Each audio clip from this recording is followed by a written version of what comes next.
Assalamualaikum warahmatullahi wabarakatuh. Halo teman-teman semua.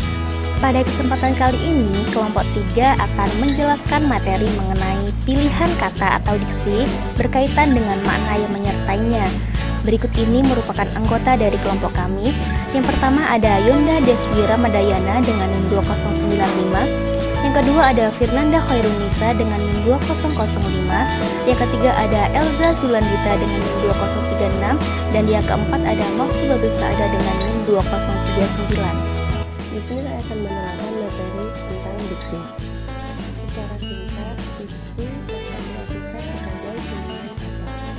Pengertian diksi yang pertama itu menurut Kamus Besar Bahasa Indonesia, yaitu diksi adalah pilihan kata yang tepat dan selaras dalam penggunaannya untuk mengungkapkan gagasan sehingga diperoleh efek tertentu seperti apa yang diharapkan. Menurut Bersarat, diksi adalah kemampuan dalam membedakan nuansa makna gagasan yang ingin disampaikan sekaligus kemampuan untuk menggunakan basis kata yang sesuai dengan situasi sehingga memiliki nilai rasa yang tinggi. Dalam karangan ilmiah, diksi dipakai untuk menyatakan sebuah konsep, pembuktian, hasil pemikiran, atau solusi dari suatu masalah. Berikutnya fungsi diksi yaitu yang pertama, melambangkan gagasan yang diekspresikan secara verbal.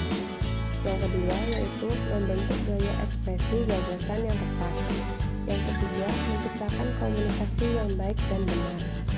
Yang keempat, mencegah perbedaan pemikiran. Yang kelima, mencegah salah pemahaman.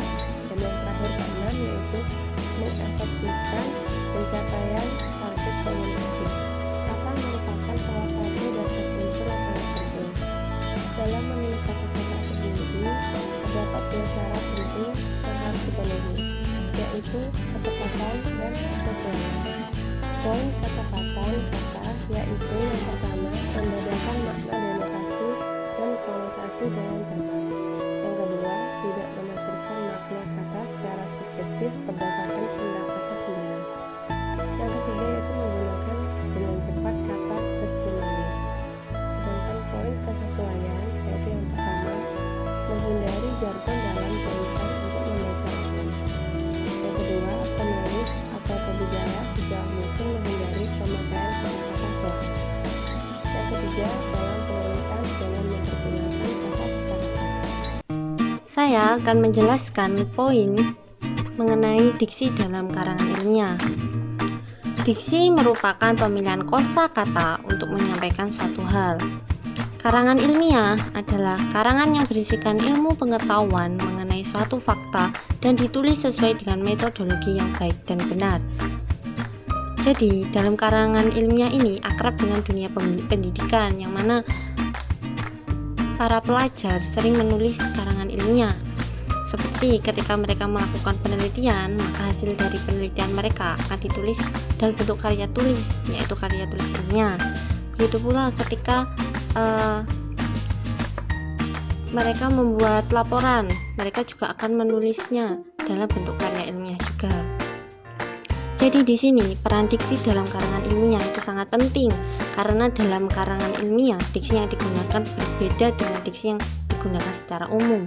Mengapa? Karena diksi di sini menggunakan kata-kata yang kata baku dan juga kaidah-kaidah dan penulisan yang sesuai dengan UEP atau Pedoman Umum Ejaan Bahasa Indonesia.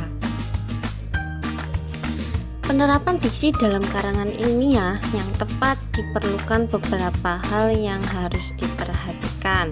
Di antaranya sebagai berikut: menggunakan kata-kata istilah yang baku.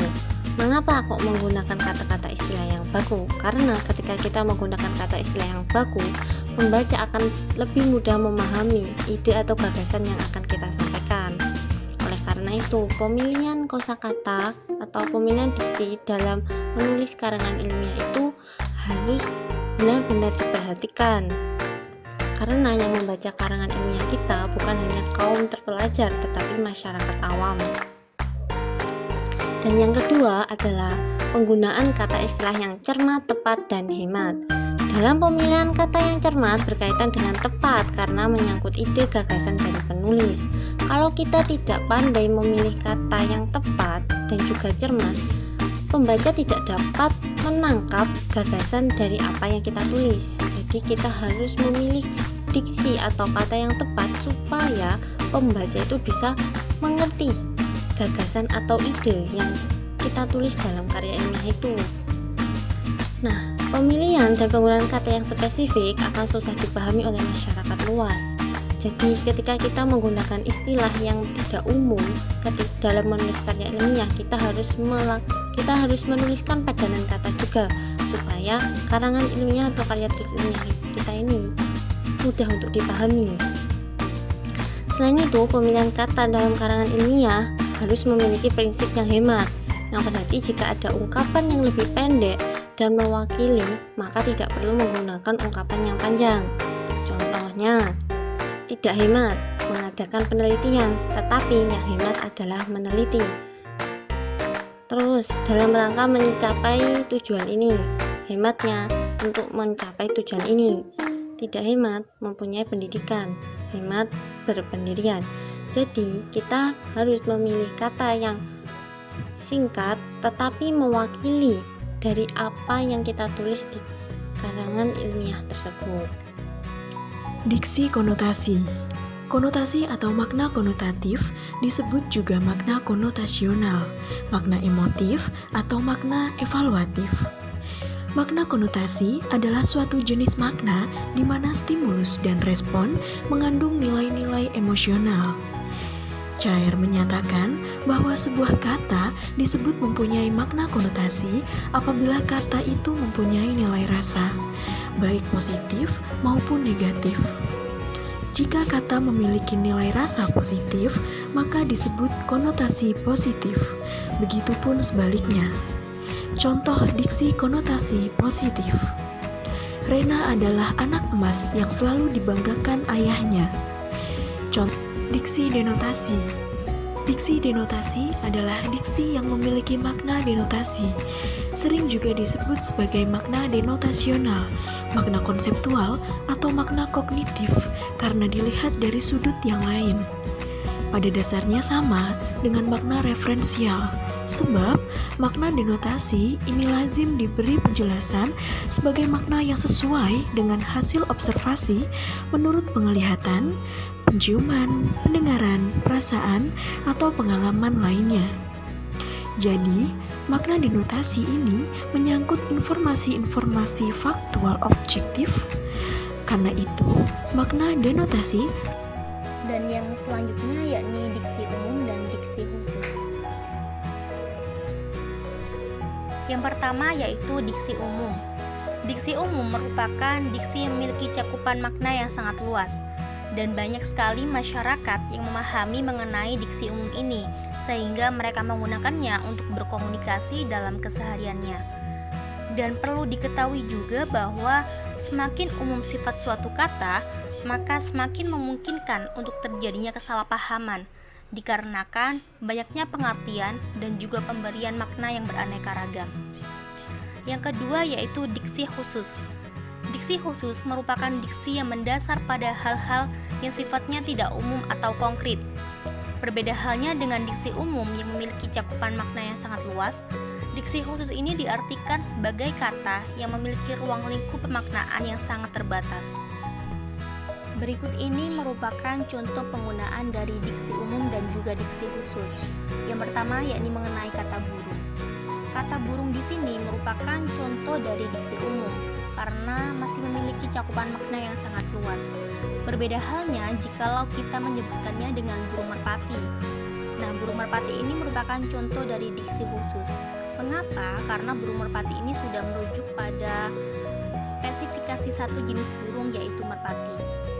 Nah, yang kedua yaitu kata melihat. Kata melihat di sini merupakan contoh dari diksi umum. Selanjutnya yaitu kata menengok dan juga melirik. Di sini merupakan contoh dari diksi khusus. Selanjutnya yaitu diksi ilmiah dan juga diksi populer. Diksi ilmiah merupakan diksi yang sering digunakan oleh kaum terpelajar dalam menulis karya ilmiah dan melakukan diskusi forum yang sifatnya resmi. Diksi ilmiah ini bukan merupakan diksi yang sering digunakan masyarakat untuk berkomunikasi di kesehariannya. Namun, diksi ilmiah ini hanya digunakan dalam bidang-bidang tertentu. Adapun contohnya seperti pada kata analogi, apresiasi, akselerasi, dan lain sebagainya. Yang kedua yaitu diksi populer. Diksi populer merupakan diksi yang sifatnya umum dan sering digunakan oleh seluruh kalangan masyarakat untuk berkomunikasi dalam kesehariannya. Karena sifatnya yang mudah dipahami ini membuat kata ini dikenal banyak kalangan. Adapun contohnya seperti pada kata opini, pendapat, dan juga lain sebagainya.